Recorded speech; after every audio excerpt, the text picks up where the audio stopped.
what you're doing, cause I'm about to ruin the image and the style that you're used to. I look funny, but yo, I'm making money, see? So yo, world, I hope you're ready for me. Now gather round. I'm the new fool in town, and my sound's laid down by the underground. I drink a bottle of Hennessy you got on your shelf, so just let me introduce myself. My name is Humpty, pronounced with the umpty. Yo, ladies, oh, how I like to funk thee. And all the rappers in the top 10, please allow me to bump thee. I'm stepping tall, y'all, and just like Humpty Dumpty, you're gonna fall when the stereos pump me. I like to rhyme, I like my beats funky, I'm spunky. I like my oatmeal lumpy, I'm sick with this. Straight gangster Mac. But sometimes I get ridiculous. I'll eat up all your crackers and your licorice. Oh, yo, fat girl, come here. Are you ticklish? Yeah, I called you fat. Look at me, I'm skinny. It never stopped me from getting busy. I'm a freak. I like the girls with the boom. I once got busy in a Burger King bathroom. I'm crazy. Allow me to amaze thee. They say I'm ugly, but it just don't faze me. I'm still getting in the girls' pants, and I even got my own dance. The Humpty Dance is your chance to do the hump. Come on. I do the Humpty Hump. Come on, I do the Humpty Hump. check me out, y'all. I do the Humpty Hump. Just watch me I do the Humpty Hump. Yeah. Hey, welcome to this week's NFL Report, man. It's your favorite football guy, Mr. Cowboy Nation. All the way in the building. 2 feet, 10 toes, you did. That song right there was dedicated to us, Cowboy Nation. We're doing the Humpty Dance on the fence, man. I don't know which way we gonna fall. We may fall in, we may fall out. Them damn Falcons just keep on winning, man. But I get into politics and that and the Falcons a little bit later because I told y'all about that last week. But as for now, you know how we get down. Got the crying Jordan / crying Cormier / crying Tyrese Woods. Let's get to it, man. First off, we got Patrick Murray. Now, I know y'all like, who the hell is Patrick Murray? Patrick Murray is the kicker for the Tampa Bay Buccaneers, right? You had one job, Patrick Murray. You had one, make a damn field. That's all you had to do, make one field goal. Wait, Jameis Winston was playing, y'all would have won that game overtime. Easily. One job. You had one job. Bad as we needed y'all to beat the Atlanta Falcons, you couldn't make a field goal. Come get this low.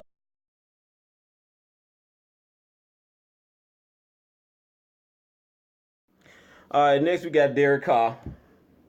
Derek Carr snatched defeat from the jaws of victory by trying to dive for a touchdown when he had 1st and goal secured. It's 3rd and 3, right? He made the 3 yards inside the 5-yard line, but instead of him just taking 1st and goal, he wants to dive for the touchdown. Fumbles the ball at the back of the end zone. Touchback. That's your new name from now on. Touchback. Touchback, come get this.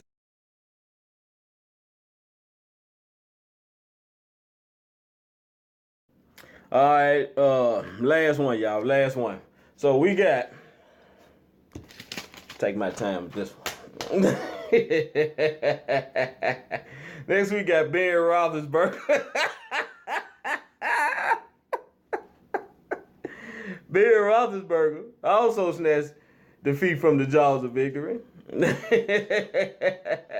When he decided that he would try a fake spike when you clearly in field goal range for a chip shot field goal to send it into overtime. All you got to do is spike it, bring your kicker out, you go to overtime, right? Who knows what happened in overtime? But one thing we do know when it happened in overtime, you wouldn't have got picked off on the goal line.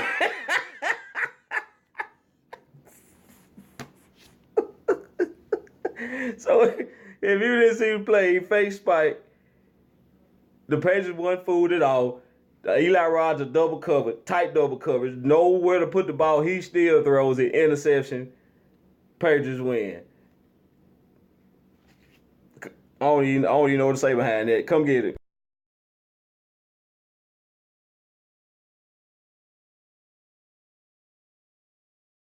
All right. Not only this week did you see that moment. This week did you see that moment comes from the Patriots and Steelers game. Let's go check that out. You're going to go ahead and throw it. Fades outside. Take your time and snap it with 9 or 8 seconds. Yep, he's calling fades. Here he goes. Goes down play. Fakes the spot. Still has it. Left fires. And it's intercepted. It's in.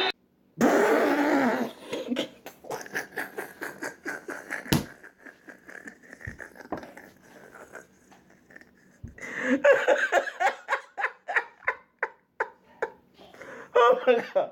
Oh my God. That'd be one of the dumbest decisions I've ever seen by a quarterback before in my life.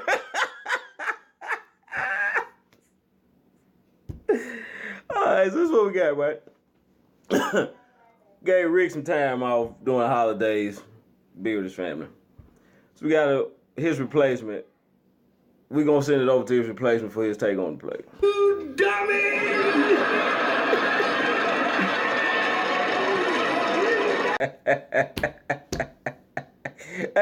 Hey, Ben Roethlisberger threw that last pass like this right.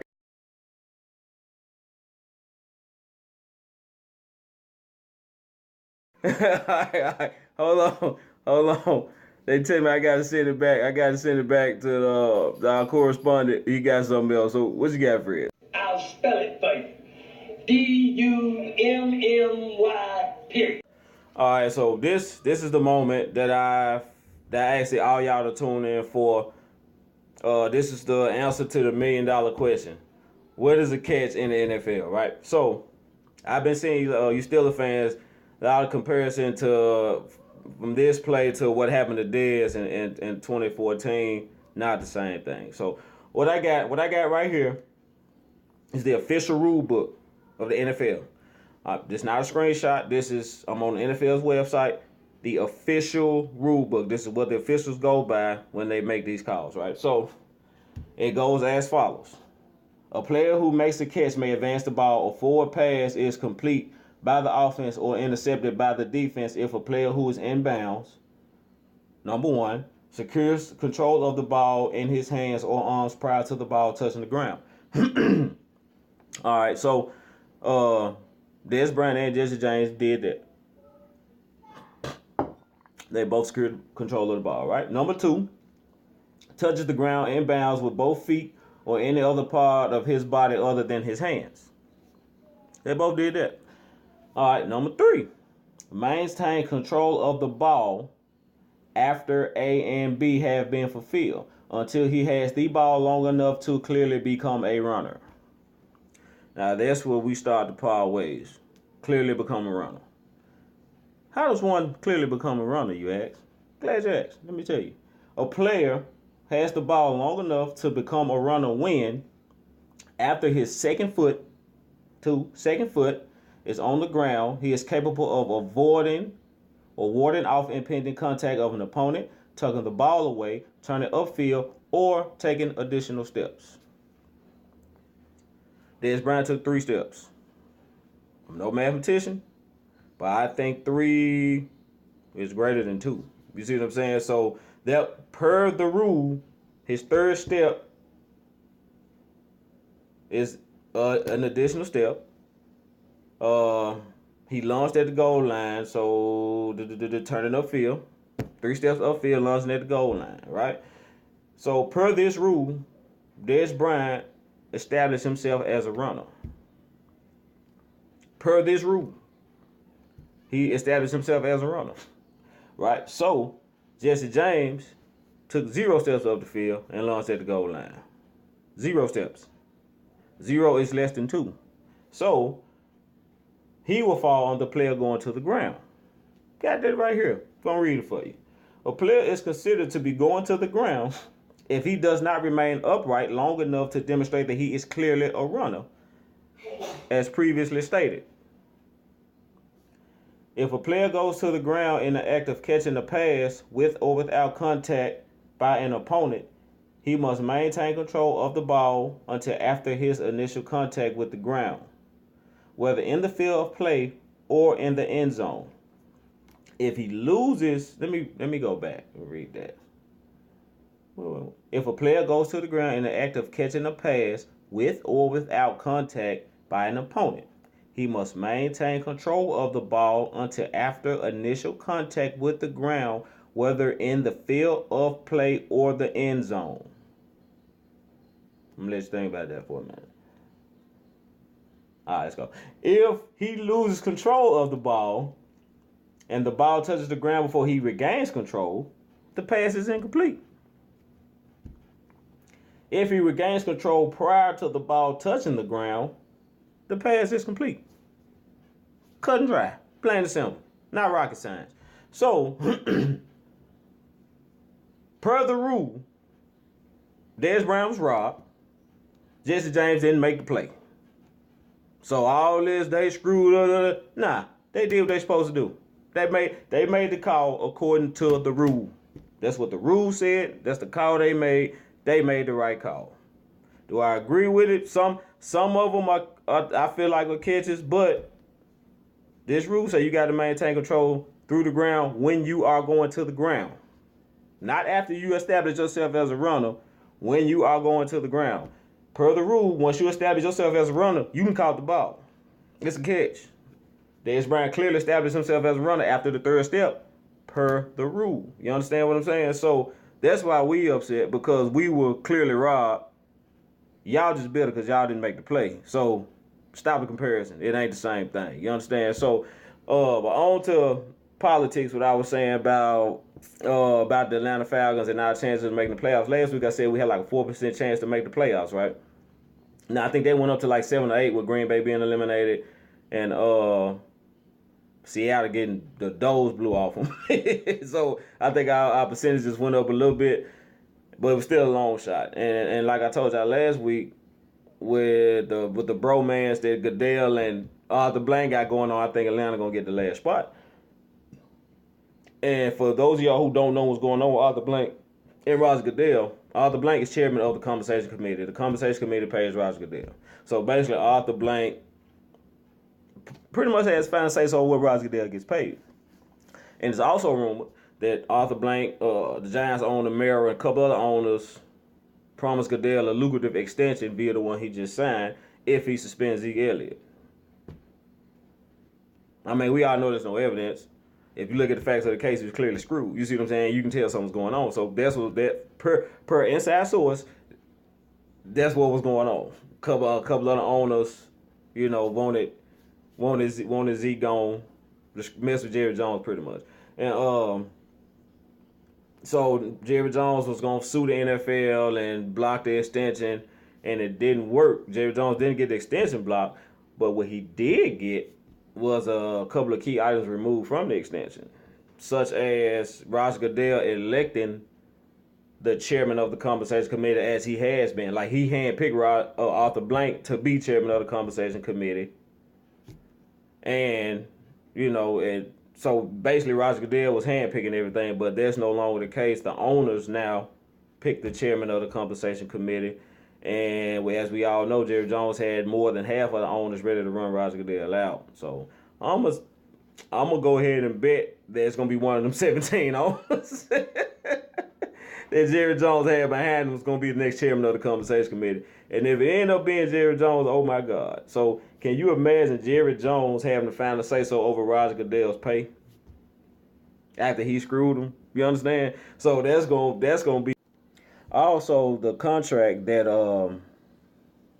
Roger Goodell is going to have year to year, which also this is his final extension. He will no longer be commissioner after this 5-year extension. He will be gone. But the 5 years that he has on this extension, from what I'm hearing, will be incentive based. So the owners pretty much, it's like a pay for performance type deal. Like this, like the ratings dropping through the floor and all that, this gonna directly affect Roger Goodell's pay. If the ratings are going down, if he's been suspending players and doing all this and basically running the audience away, and the ratings drop, which makes them lose money on charging for the TV rights, that's gonna come out of Goodell's pocket directly. You understand? So, and you talking about, like I said, can you imagine Jerry Jones having the final say so over what Roger Goodell get paid when he knows his team drives the ratings, and you screwing my team and making the ratings drop? What you think gonna happen to Goodell's money? What you think Jerry Jones gonna do to Goodell's money? That old stubborn bastard. What you think he gonna do? You see what I'm saying? So it's that's gonna be very interesting to see these next 5 seasons. It's gonna be very interesting to see what happens and what goes on as far as the chairman of the Compensation Committee. That's the position to keep your eye on. If that's the position to keep your eye on, the chairman of the Compensation Committee. So that's my take on the politics of the NFL. I normally don't like to get into all that, but it directly affected us this season, so I had no choice. Also, I want to talk about We Are Crosstown podcast that we did last night, man. A lot of y'all tuned in and interacted with us, and we had a ball, man. I really appreciate that. I really appreciate you guys tuning in, and I really appreciate you guys tuning in and interacting with us. We love the feedback. We talking about putting a segment in the Crosstown podcast to where we solely dedicate like a block of the show to the audience comments and reactions, and we just want to just totally interact with you all for like a little section of the show. So like I said, we appreciate you all. I appreciate you all. Y'all know I appreciate y'all. I tell you every chance I get. I appreciate y'all sharing this, tuning in to me and all that. And I appreciate y'all also looking at the Crosstown podcast and interacting with us on that as well. Crunch time, y'all. We got Seattle. We got Seattle next week. That monster back. You understand? I'm tell you what else too, man. You in the Memphis area. Me watching this, I will be at Truth Knife Club with Hard Nod them for Zeke night, for Zeke Day or whatever, this upcoming Sunday. So swing through, man. Holla at your boy. I'm gonna be in there chilling, you know. Hopefully Zeke get this 200. Hopefully Zeke get this 200, and he went in this bed with Eric Dickerson, man. So that's it for me. I enjoyed y'all. I hope y'all enjoyed me, and I'm finna rock on out of here. Until next week. Black people, do the Humpty Hump. Do the Humpty Hump. Come on, white people, do the Humpty Hump. Do the Humpty Hump. Puerto Ricans, do the Humpty Hump. Just keep on doing the hump. Samoans, do the Humpty Hump. Do the Humpty Hump. Yeah. Let's get stupid. Do the Humpty Hump. Do the Humpty Hump. Greatness lives where free willing to go, man.